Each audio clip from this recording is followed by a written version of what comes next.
တိမာတရက်အသားမှာဝါထုံစက်မှာဆို YTO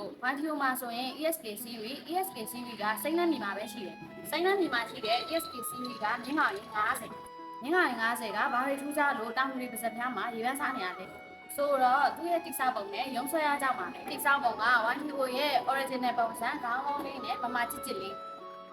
သူ့ရဲ့အိမ်ဆက်တန်းတွေကလည်းတမနီလိုပဲချစ်လက်ပြီးတော့တိတ်တဲမှုရှိတယ်အပင်ဘလောက်ကြီးအနှစ်ကောင်းတာကိုပဲရွေးဆိုတဲ့စကားပုံပေါ့ရှင်ဒါအပြင်ကုမ္ပဏီဘက်ကလည်းအမခံပြီးပြထားပါသေးတယ်တာယာရီဆိုလည်းကုန်းရင်2မျိုးသုံးတာရ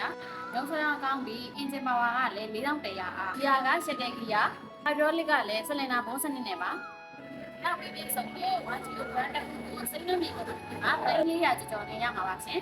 ဝယ်ရမယ့်လိပ်စာကတော့စိတ်နှံ့မြေကုမ္ပဏီအထက်မြန်မာပြည်ရုံးပွဲမန္တလေးတိုင်းဒေသကြီးစင်ကာမြို့နယ်မှာပဲဖြစ်ပါတယ်ရှင်ဆက်သွယ်ရမယ့်ဖုန်းနံပါတ်ကတော့3998948340ပဲဖြစ်ပါတယ်ရှင်အောက်မြန်မာပြည်ရုံးကတော့ရန်ကုန်တိုင်းဒေသကြီးတန်မြမြို့နယ်မှာပဲဖြစ်ပါတယ်ရှင်ဆက်သွယ်ရမယ့်ဖုန်းနံပါတ်ကတော့399438999335ပဲဖြစ်ပါတယ်ရှင်